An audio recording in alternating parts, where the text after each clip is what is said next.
Welcome back to the channel, guys. My name is Joe, just in case you're new to the channel. Today we're going to be working on the CRV and doing a few things. We're going to replace the front brakes and rotors, just because I've had the car for 2.5 years now, and I've only done pad slaps. I've never actually turned the rotors or replaced the rotors. So I got some cross-drilled and slotted rotors and some ceramic pads that I'm going to be throwing on here today, and also gonna be fixing a leak that I have. Apparently on, I don't know if it's all B series or if it's just B20s, but the oil dipstick, it came loose, and I know you can replace it. It's like 20 bucks for the tube or whatever. But I had some Honda Bond that I had bought a long time ago, so it's just been chilling in my toolbox. So I'm gonna go ahead and use this because apparently people on the forums have used it and it's worked fine. So I'm gonna use this. It's the high temp Honda Bond, so that way I can fix that dipstick and hold it in place and not have to worry about it anymore, because it's kind of a pain in the butt because you smell oil after it heats up, and it's no bueno. So we're gonna do that today, and we're also going to wash the V, and I'm gonna show you how I wash it. I'm kind of a stickler when it comes to washing my car. I always do it the same way every single time. I'm kind of like a creature of habit when it comes to that kind of stuff. But she is super filthy, like super filthy. It rained this morning, I guess, and I've been sick for like the last week, so I haven't really given her the tender loving care that I normally do. She's always shiny all the time, so it's weird. It's weird for people to see my car dirty, because it's never dirty ever. But yeah, I'm gonna go ahead and do that today and take you guys along for the ride.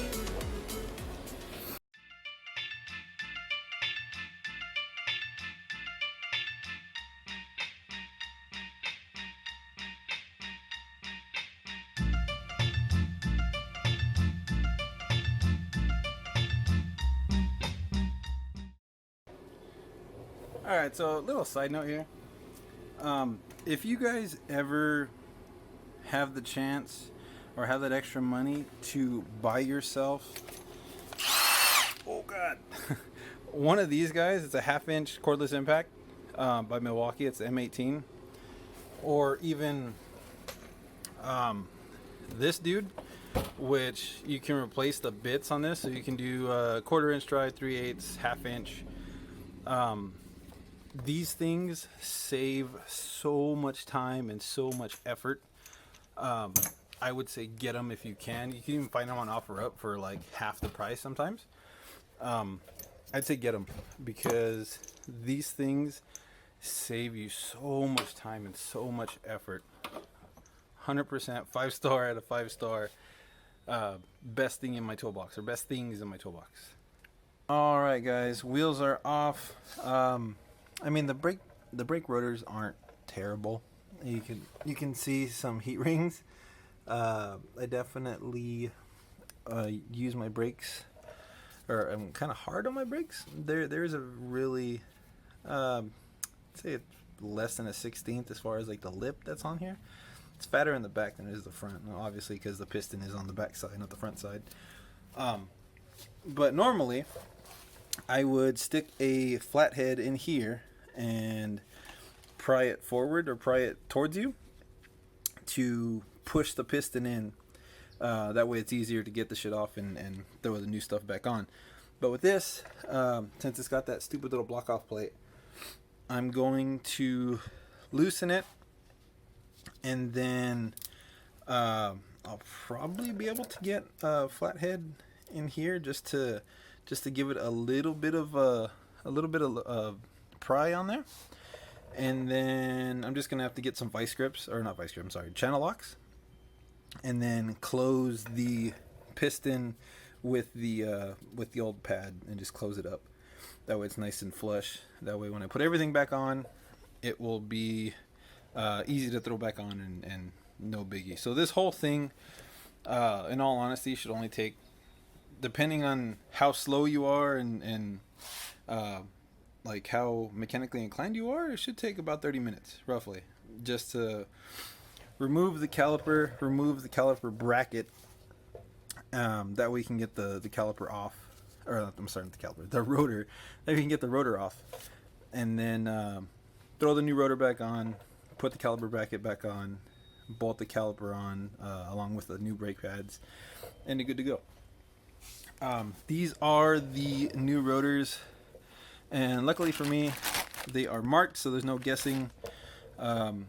So just in case anyone's like, you did it wrong, it's marked, so there's no way I can do it wrong, unless I take them out of the bag and then like swap them or something. But the other one is over there in the box, so I'm not going to touch it until I'm done with this side. That way there's no guesswork out of it. And these are the ceramic pads that I got. So we'll go ahead and get the caliper off and lay it softly there, so I'm going to scratch my wheel. But it looks like 14, and then these guys down here I believe are 17s or 19s, one of the two. I think they feel like 17. So okay, so for sure the caliper itself is a 14 millimeter, and then the caliper bracket down there is a 17. Oh, you see it right there, 17. So I'm gonna go ahead and get those off. So I may have to yell a little bit since the mic is facing the opposite direction. I'm actually going the wrong way. Gotta go up. Okay. You got that. You always want to use an open palm. That way, if you're using knuckles, you have the chance of wrecking your freaking knuckles. And I have done that millions of times, and it's never fun. So once those are loose, then I can get my trusty impact right here with the 3/8 adapter on it. Like I said, to make life easier, loosen that sucker, and then loosen that sucker and put them down there. Give it a quick wiggle. And you really don't want to have your caliper hanging like this, but this is a brand new line, so it's fine. And the pads they look okay. They make noise just because when I bought them, they were like the cheapest thing I can get from O'Reilly, I think it was. Not terrible, but they do have a tendency to squeak when they heat up. So I'm glad that I'm getting rid of those to go with something better. Alright, so that's off. So alright, so I need heavy duty.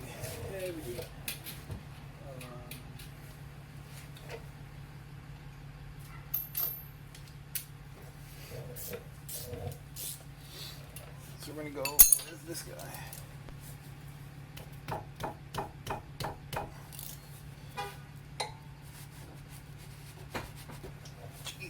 Alright, I had to bust out the big guns.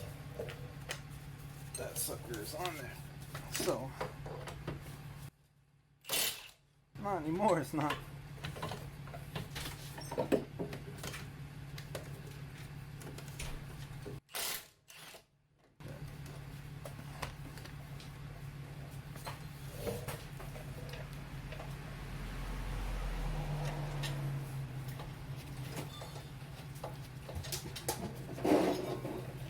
So I made quick work of these guys.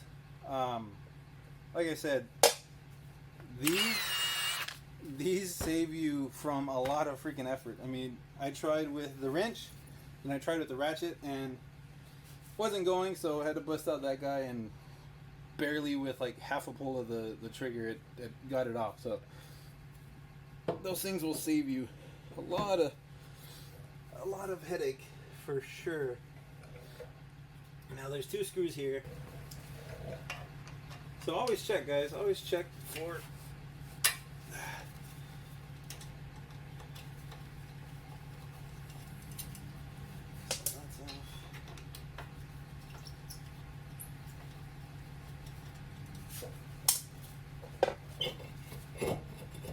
like butter.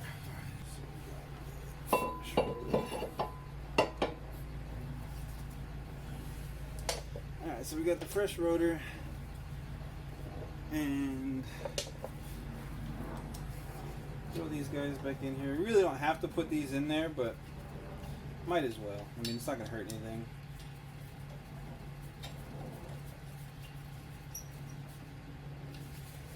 Alright, so those of you that are new to doing brakes, there's always going to be a brake pad with not necessarily a this is a sensor.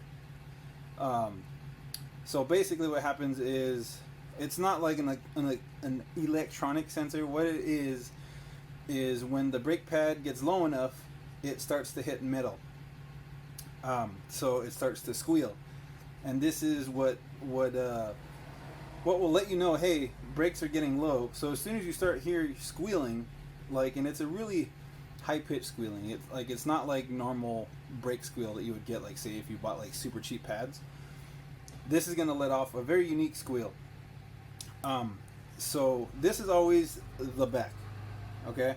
And then the one that generally, some of them do have little guys that are on the front one, and sometimes you'll have sensors on both sides, so it really doesn't matter. But if you have one that's really apparent, like this one, it's going to be the back pad, which is the pad that faces the piston itself.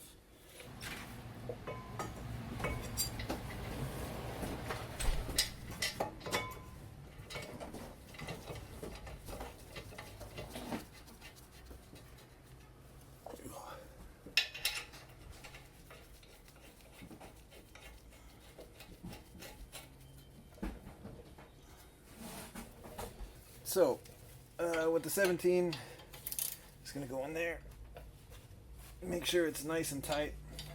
You don't want these things to come loose, because it would be a very bad day for you and whoever else is in the car. So, always make sure you tighten your bolts. So now that I got that, I'll go ahead and throw this sucker in there. Get it. So sometimes, okay.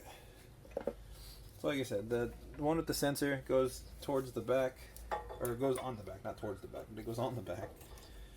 The one without it, for my car, would go on the front. Now, we got this guy, and all of its dirtiness. I have to sweep my garage now. So with this guy, because we have this little I don't know what you call it, like a guard, I guess. I'm gonna have to get the old pad, put it in there like that, and get a pair of vice grips or channel locks. I keep saying vice grips, channel locks, and squeeze it. And you want to go real slow, because otherwise it will force brake fluid out of the reservoir, and you don't want to do that. Alright, so these channel locks, well, we'll see. Let's see, just grab it and go slow. So I was able, you really don't want to put the channel locks right on the piston, because sometimes if it's like an old caliper, you run the risk of cracking it or worse. So if you're doing it like I am, so the pad I have is a little bit too fat, so I wasn't able to get in there with the channel locks that I have. My channel locks aren't that big. Just get in there and just go real slow. As you can see, it's going in. You just take your time, go slow. There's no rush. I mean, it's not a race. You don't want to hurt your car. I don't want to hurt the V. So go ahead and squeeze it nice and slow. Alright, so we're good. So now that that's good, go ahead and flip it around, throw it on here. Now, if you wanted to, you can lube up the back of your pads with that, they have like some red shit, and they have some green stuff and some blue stuff. It goes on the parts of the pad that the caliper sits on. So if you were to look at the caliper, it would go, you'd basically make this shape on the pad with that goop. Same on the back side. You'd make sure that it would go around where the piston touches the back of the pad. But I don't have that stuff, and it's not the end of the world if you don't put it on there. It does help, for sure it does. But like I said, I don't have it, so I'm not going to use it, and I'm not going to worry about it. And if I can just get this thing adjusted. There we go. Alright. So now that that's back on, go ahead and thread that sucker back in there. And that's good. Come down here. Thread that sucker in there. And we are good. So I'll grab the 14.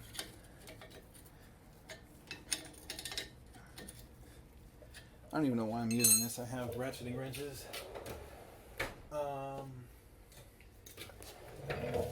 Another tool or set of tools that I have are ratcheting wrenches.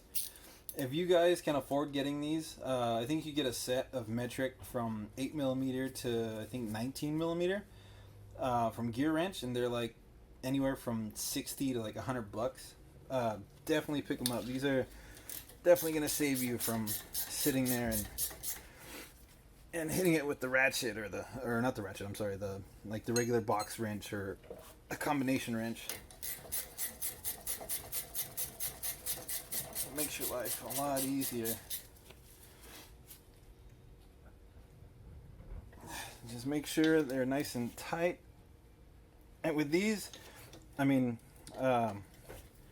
depending on how strong you are, because they're relatively small, you could strip these if you over torque them. So just be careful. You could, in all reality, torque these down to a correct torque spec, but nice and tight is what I've always done, and it's always been okay.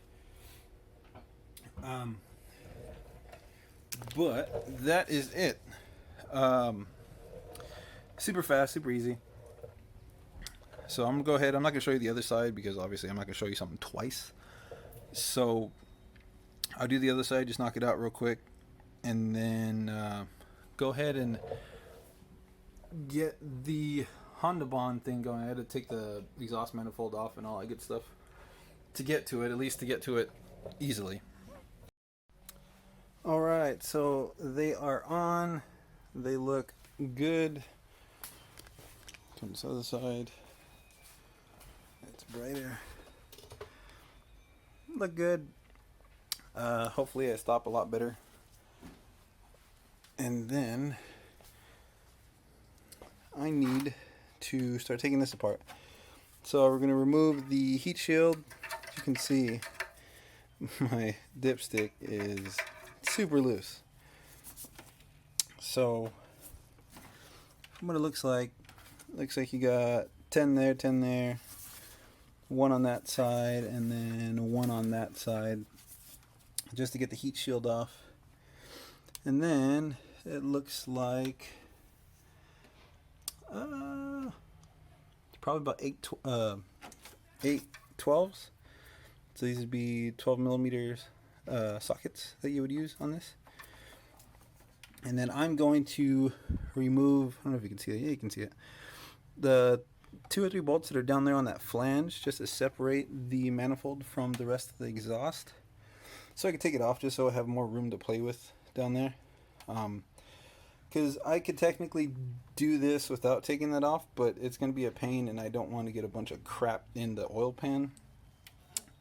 So I'll take this off just so I can avoid that, because that would suck. And I eventually want to do a cleanup of my engine bay. So when I go to shows, I at least pop the hood and it'll look somewhat presentable, because right now it's a mess. It's just absolutely filthy. Oh yeah, I'm going to replace this too. I forgot. I don't think this has ever been replaced, ever. And it's got a little over 200,000 miles on it now. So I'm going to replace that. I got a brand new K&N fuel filter.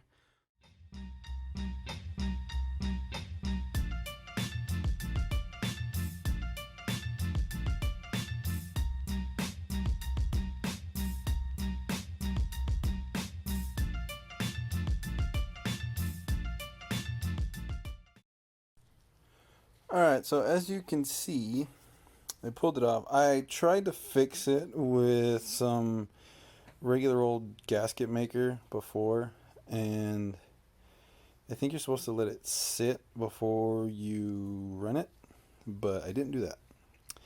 And I didn't use the Honda Bond, and the Honda Bond's supposed to be the best shit in the entire world. At least as far as like this thing or making gaskets or any of that kind of shit. So, alright, she is clean. Well, at least as clean as I can get it.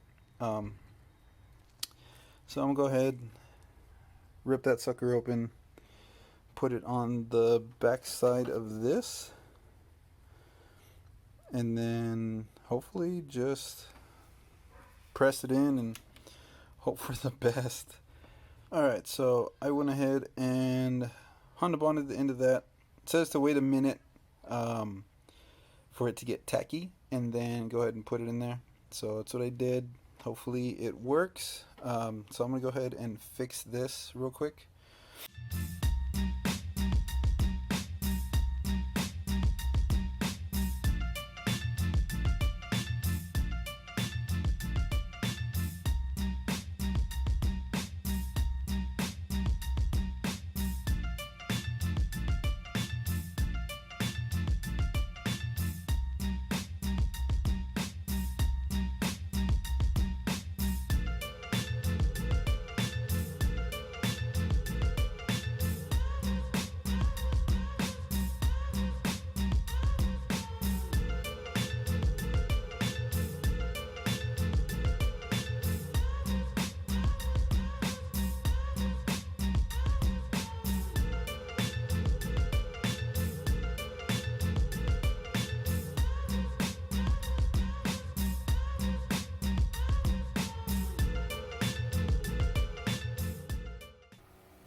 Alright guys, we are all finished. Phone died and I used my phone for vlogging, so not really sure how much I lost as far as footage, but it's pretty self-explanatory. There is a 10 millimeter bolt that is holding this guy in place on, you really can't see it, but this guy right here, the front side is obviously the head of it. So I just took off those 3 bolts to be able to pull that whole thing off and just take it off separately off the firewall. Pretty easy.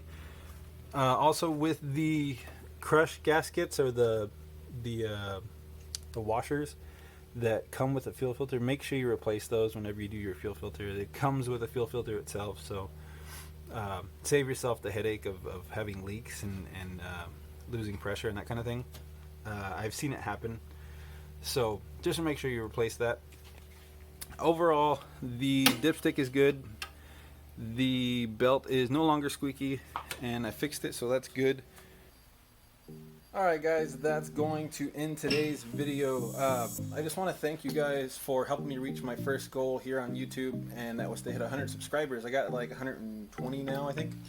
But thank you guys from the bottom of my heart. I really appreciate everybody's support, and thank you for following me. And I look forward to making a lot more content and hoping to get better. I know my videos aren't the greatest edits in the world, but I'm learning. And from my first video to the last video, there's a big difference as far as editing and that kind of thing. So like I said, I'm learning, and just bear with me. I'm teaching myself how to use all this stuff and kind of working off the fly. So once again, don't forget to like, comment, and subscribe, and I will see you guys on the next video. Peace.